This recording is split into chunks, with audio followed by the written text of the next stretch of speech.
The first ordinary session as of right of regional councillors is a heartbeat away, and political outfits are definite on their picks for council executive bureau members as the decentralization process is completed. 600 million CFA francs for internally displaced persons in 4 regions in the country. President Paul Biya reaches out to the distressed with over 550 families in the center region benefiting from the launch of the assistance today. Cameroon's profuse natural resources, if properly developed and managed, can propel economic developments, the cartography of natural assets, and the mining prowess come up in tonight's newscasts. Good evening. Thanks for joining us. Those were the headlines of the 7:30 news.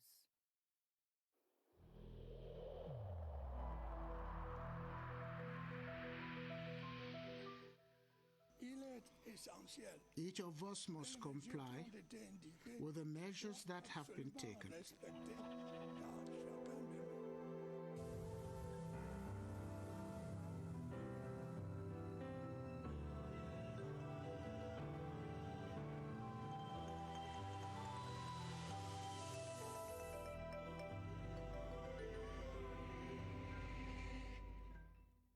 The first ordinary session as of right of regional councillors voted last December 6 takes place tomorrow in a sitting that will see the election of the executive regional council members. The process, which comes to complete the decentralization procedure enshrined in the 1996 Constitution, is highly awaited. But what does the General Code of Regional and Local Authorities stipulate on the modalities of the poll? Constantine Baum provides answers in this report. The Regional Executive Council shall be the executive organ of the region and shall comprise of 1 president, 1 vice president, 1 commissioner for economic development, 1 commissioner for health and social development, another commissioner for educational, sport and cultural development, 2 secretaries and 1 quaestor. This executive member shall be elected during the as of right session from among the regional councillors of the region as per section 353 of the General Code of Regional and Local Authorities. Articles 2 and 3 of section 353 specify who shall be president and vice president of the Northwest and Southwest regions. They shall be native personalities elected from among members of the Regional Assembly for the duration of the term of office and to distribution of positions in the Regional Executive Council as per section 354 shall as far as possible reflect the configuration of Regional Assembly. The voting shall be by a list system, secret ballot, and absolute majority of the Regional Assembly members present and voting. After the election, the President of the Regional Executive Council shall be the Chief Executive of the region.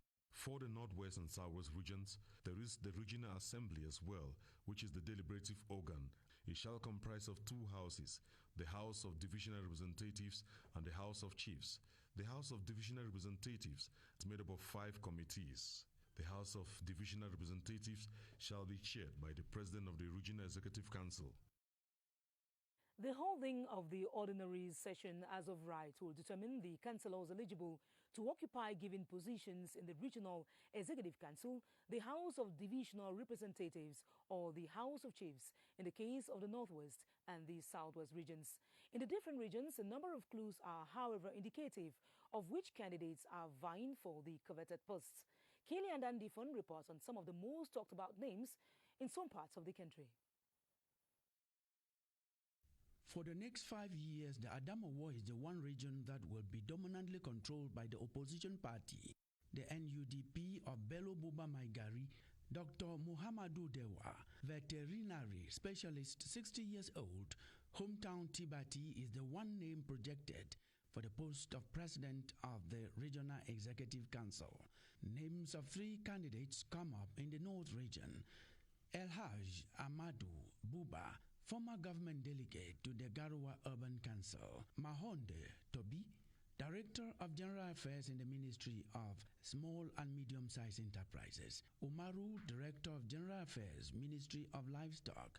The battle is tough in the far north region with 6 candidates projected. Adum Garoua, former Minister of Youth Affairs. Haman Jallo, Bubakari Abdullahi, Kalbasu Daniel, Haman Jibe, Gabai Flen Ngari, member of the NUDP party. The contest is also difficult in the littoral region with 4 names on the list. Yinda Yinda, Christian Mataga, Evelyn Pondi Ngole, Rose Yvette Yaka, retired military magistrate. In the West region, the president of the Regional Executive Council. Still on regional council elections, pre-session maneuvers are ongoing within political outfits like the Cameroon People's Democratic Movements and the National Union for Democracy and Progress, NUDP. In both camps, party bigwigs are working on having the most influential and people development-oriented tenders get the top job. Ebenezer Akanga, in this investigative report, presents the methods put forth in the selection process.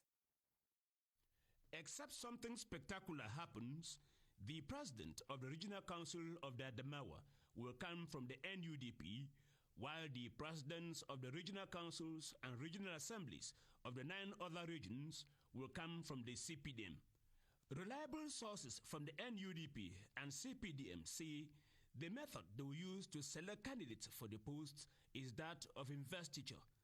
That is, holding consultations and coming to a consensus on the candidate to be put forth.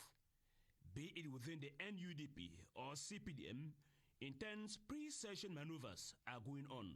For the CPDM, investing does not mean designation. Investing simply means the party recognizes, gives its blessings upon consultations and arriving at a consensus. So investiture simply means the party gives its blessing, the party gives its recognition, having done consultations and having arrived at a consensus. That is the method that the CPDM has used. On their part, representatives of traditional rulers in the Central region have organized themselves in view of their participation in the session. We will consult in a group of 20, choose those who will represent us and present them to the regional. Whether the selection of candidates for the posts of regional councils and regional assemblies is done through primaries, investiture, or by designation, what the population want is people who will be up to the task. In the year in retrospect, today we begin a series of reports on President Paul Biya's activities in the year 2020. Our first focus is on the novel coronavirus pandemic, which is affecting the globe, and the head of state's personal touch to keep the virus at bay in Cameroon. The presidents of the republic outlined measures which ranged from preventive action to the provision of adequate medical and logistic services to Cameroonians infected by the disease. Chief Unity Palace correspondent Ashunienti tells us more. Cameroon is one of the rare African countries that has received the thumbs up for its management of the COVID-19 pandemic, largely reducing the scale of a social psychosis into manageable limits. Experts are unanimous that if Cameroon has emerged as a leading country in the good practices in COVID-19 management, credit goes to the proactive leadership demonstrated from the very beginning by the head of state, Paul Biya. His response to the pandemic has been appropriate and decisive. After sustained and incisive warnings to the public using digital platforms such as Facebook and Twitter, on the 19th of May 2020, the President of the Republic delivered a situational discourse that was unprecedented in form, dense and seductive in content. My dear compatriots, the first thing I would like to tell you today is not to panic and not to believe in fake news conveyed especially by social media. In that speech, that would, for the rest of the year, serve as a white paper or Bible on Cameroon's fight against the pandemic, the President prescribed a unity of purpose and a synergy of action. I strongly urge all political, religious, and opinion leaders, all official associations, all traditional rulers, and all dignitaries to fully participate in the fight against COVID-19. The cancellation of festivities marking Labor Day and the National Day are part of the measures the president took to reduce the number of Cameroonians exposed to COVID-19. With time, the wisdom of these decisions have been saluted. The President of the Republic completed the array of measures with a toast to health workers who are at the forefront of Cameroon's fight against the pandemic. The increase in their retirement age has the double tonic of boosting their morale and ensuring a healthy population. On this score, if there is one Cameroonian who stands out in helping Cameroon's effort in stemming the tide of COVID-19, that Cameroonian is without doubt President Paul Biya. Still to come in this newscast is President Paul Biya's gifts to internally displaced persons in the country. Meantime, violence, extremism and security in the Gulf of Guinea are being checked by experts on maritime safety and security of the area. During the first meeting of the technical committee, the members sought concrete solutions and evaluated mechanisms to ameliorate security concerns. A draft memorandum of understanding is expected to be signed tomorrow between Nigeria, Equatorial Guinea, Gabon and Cameroon at the end of the session. Beatrice Lawsamba reports. Maritime security is an emerging issue in the Gulf of Guinea, with piracy in the area said to be accounting for a greater proportion of attacks on African waters. Following the June 2013 Summit on Maritime Safety and Security in the Gulf of Guinea, a technical committee of experts on maritime security and safety was set up to look at concrete measures that could reinforce security in this common maritime space. The committee has converged on Yaoundé for its first ever meeting, grouping experts from Nigeria, Cameroon, Equatorial Guinea and Gabon, the ambassadors of these four countries in attendance. This meeting comes after the Maritime Security and Safety Summit of Yaoundé in 2013, a summit which magnified the common will for an efficient maritime governance in the Gulf of Guinea, from Angola to Senegal.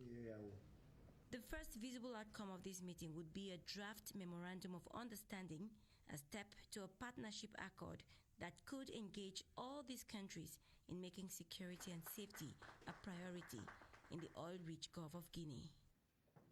Still in security, a gang of 5 notorious for kidnapping and armed robbery in the seaside town of Crtv in the South region has been nabbed. Their latest beat was the hostage taken of a French national, his wife and friend after a Gulf encounter. The gang has reconstituted the crime and others at the Central Police Station of Crtv where they are in custody. Polycarp Ate has the details. David Okoro, a 29-years-old Nigerian, Cynthia Dua, 24, Olivier Akom Biam, 30, Clement Bome, 30, and Jasparo Apo, 18, are the suspects of the kidnap of a French national, Patrice Porte, his wife and friend, last November on their way from the Gulf Sea situated about 20 kilometers away from the resort city of Crtv. The bandits are said to have, through their late-night operations, kept many neighborhoods in the resort city of Crtv under terror for the past month. After a thorough investigation carried out by the Crtv Center Police Station, the gang was arrested with rifles, cutlasses, kitchen utensils, mattresses, and electronics in their keeping. The armed robbers haven't confessed before the police station that their banditry acts in the Ocean Division have been perpetual. They demonstrated how they kidnapped the French national, robbed and raped in many neighborhoods in the resort city of Crtv. Presently, the suspects are under detention at the Crtv Center Police Station while investigation continues. As announced in one of our top stories, Cameroon has an abundant deposit of natural resources which range from oil to gold, cobalt and iron ore. These natural assets or raw material, if adequately exploited, can be used for economic production and sprout Cameroon's emergence vision. The Ministry of Mines, Industries and Technological Development is committed to valorizing these resources through its industrialization master plan and other reforms. Joyce Kimbi-Fuajo has a sample of the cartography of minerals in the country. Has a huge geological potential for numerous minerals spread throughout its 10 regions. As a glimpse, the Central region, we can find uranium, ethane and rupture. In the Adamawa region, bauxite iron ore is also found. The East region also count gold, diamond and nickel. The Northwest region is not left out. We have iron ore in Kamer and Messager, Adamelite and outcrop in Dob. Southwest region has huge deposit of natural gas and petrochemicals amongst others. The South region, we can also find iron, natural gas and bauxite. The Far North region also can find sapphire, granite and limestone. The rare soils are found in the West region, rare as its name in the world. In the Adamawa, there is bauxite and cobalt. In the North region, gold, diamond and iron ore. This list is far from being exhaustive, as over 300 new mineral discoveries were announced recently by the Minister of Mines in Cameroon. Despite this mineral wealth, there are only 4 ongoing mineral projects in the country.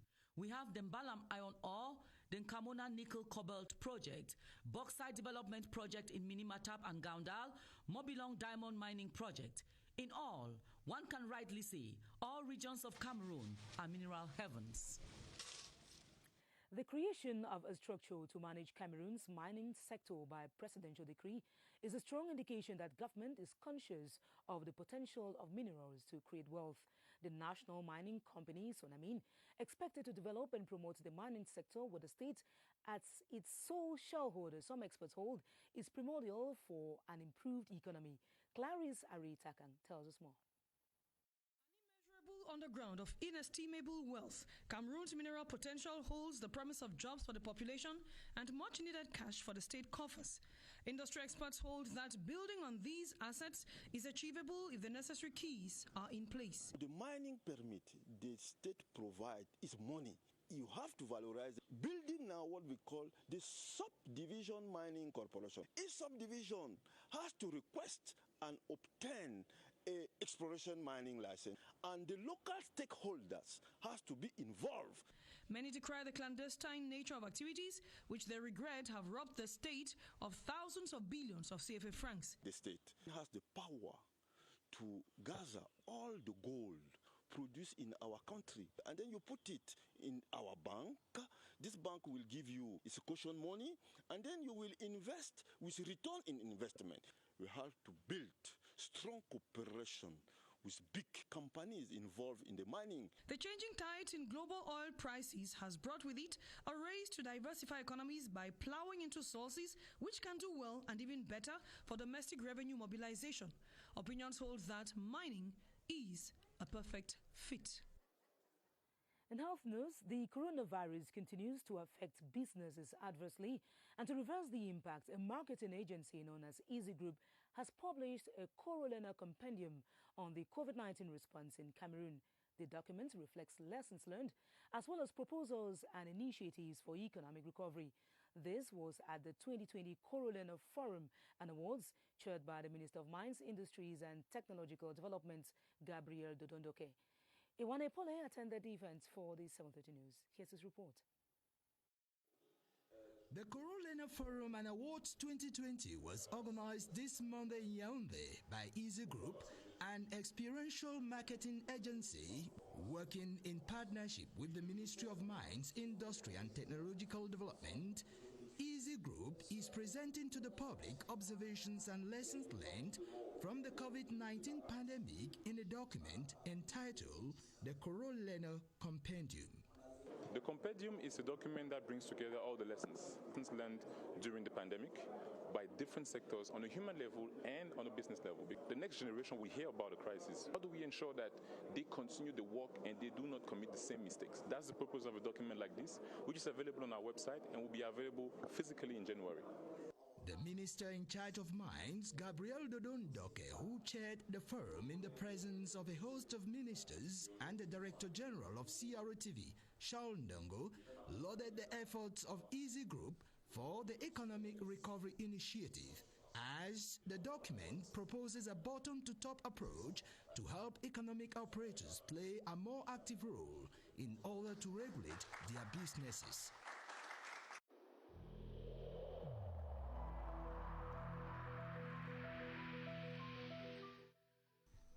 The wearing of face masks in public places will be mandatory until further notice.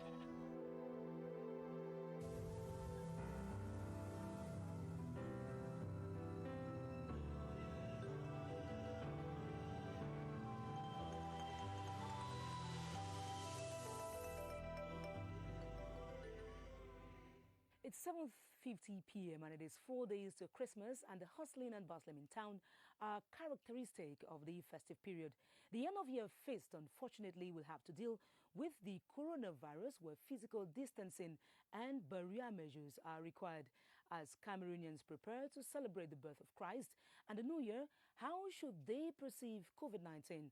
Let's join Baldwin Sama and his guest, Dr. Fokam Joseph, for updates at the Public Health Emergency Operations Center. Hello, Baldwin.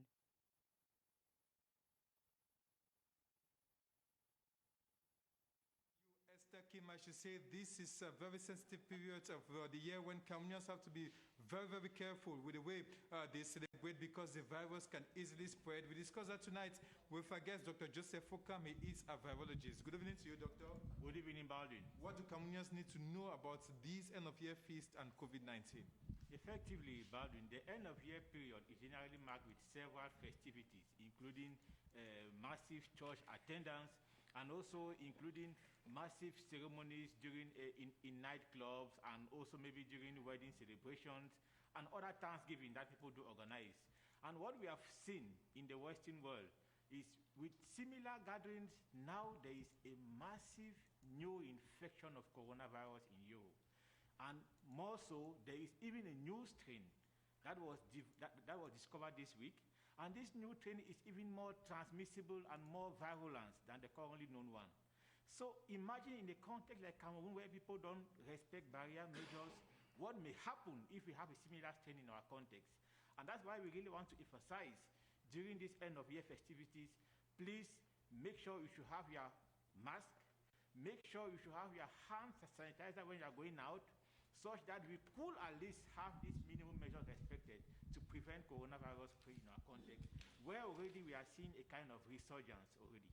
Thank you so much, Dr. Joseph Fokam, for all those awards. The take-home message from here is that attend all these end-of-year celebrations while respecting barrier measures against COVID-19. Back to you, Kmer. Very much, Baldwin Sama. We keep talking about Christmas that has already begun in the littoral region, as food items and other basic commodities have been distributed to some 100 internally displaced persons and inmates of the Nkongsamba Central Prison.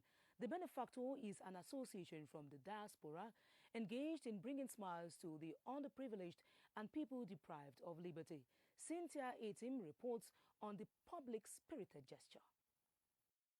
The president of the Association of Children Living Together, who is also son of the soil, came with some good tidings to inmates of the Nkongsamba Principal Prison. The hands of fellowship were equally extended to some visually impaired children, orphans, and those suffering from Down syndrome and other mental disorder. Some 100 IDPs in the town were equally not left out in the act of solidarity intended to remind this group of persons that they are valued and loved during this festive season. I want to thank for this action which is coming to enhance the effort of the government. For us, the IDPs, we still have hopes because of people like him. The association, dubbed Children Living Together, was founded in 2002. We have given to people we visit some foods for the nativity. We share some moment of love. The president of the association has, amongst other activities, built schools and awarded academic excellence to some less privileged children in Cameroon. In one of our top stories, internally displaced persons and vulnerable groups from 4 regions in the country have begun benefiting from a presidential aid worth 600 million CFA francs. The distribution of the gifts meant to alleviate the plight of the distress was launched today in Yaoundé by the Minister of Territorial Administration, Paul Atanganji. Beatrice Ngum reports on this other presidential goodwill gesture applauded by the beneficiaries.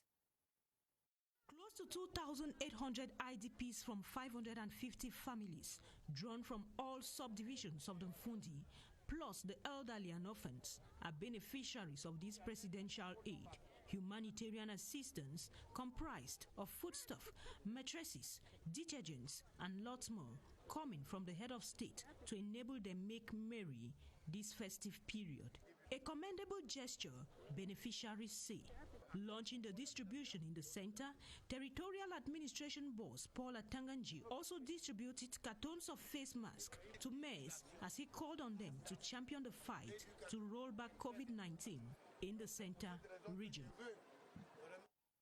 Onto this advertorial, an accord to disburse the sum of 250 billion TV francs to small and medium-sized enterprises has been signed between Société Générale de Cameroun and the government.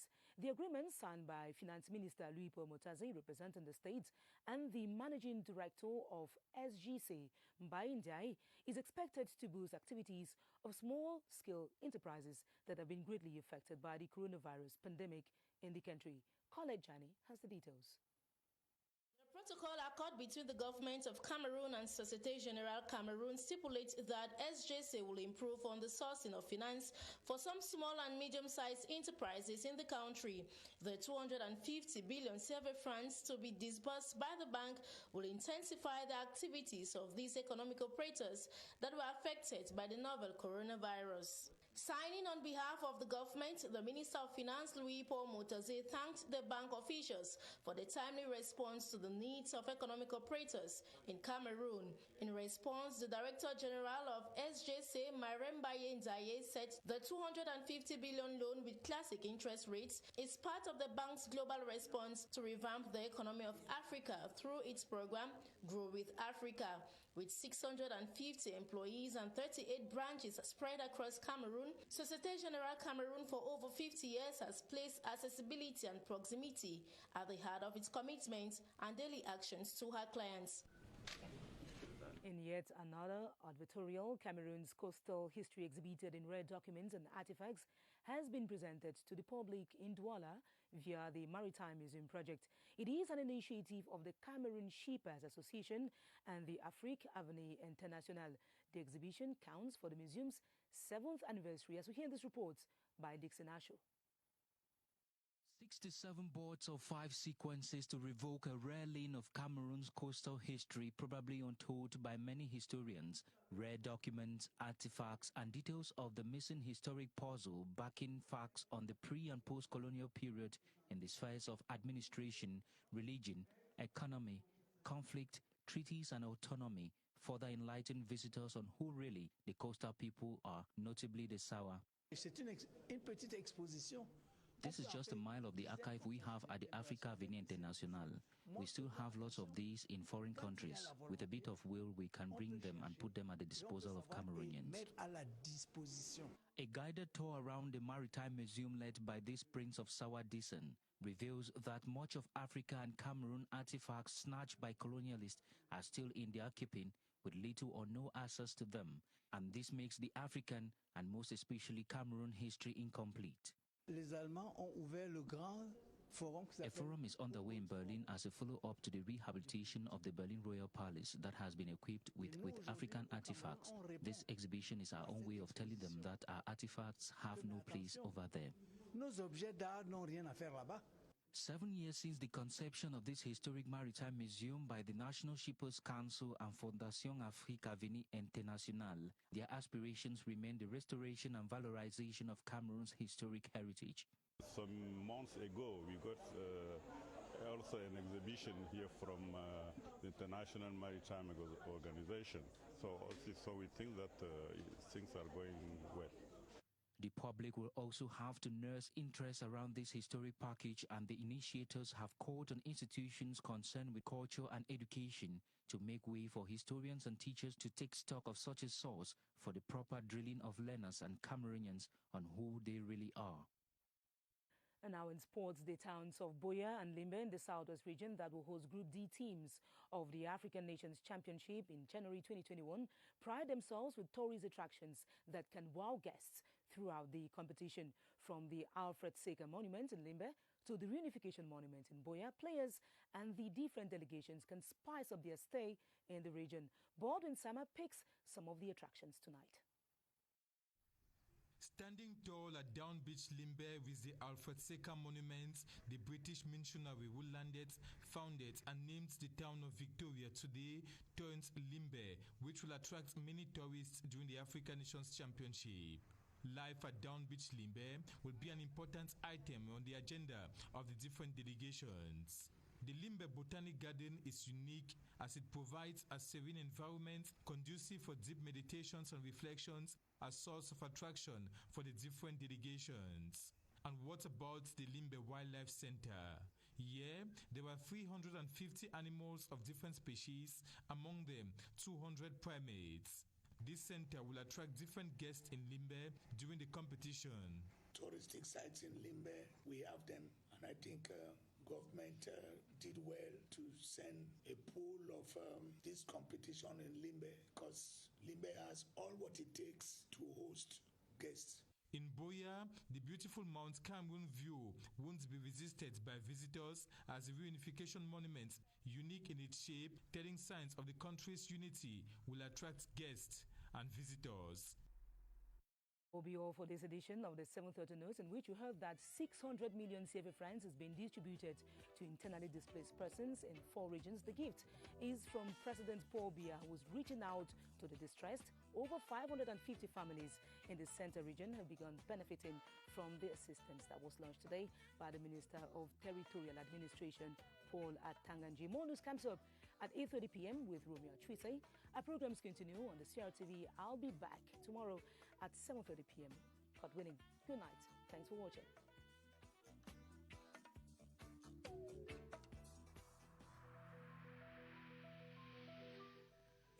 In this connection, we should avoid stigmatizing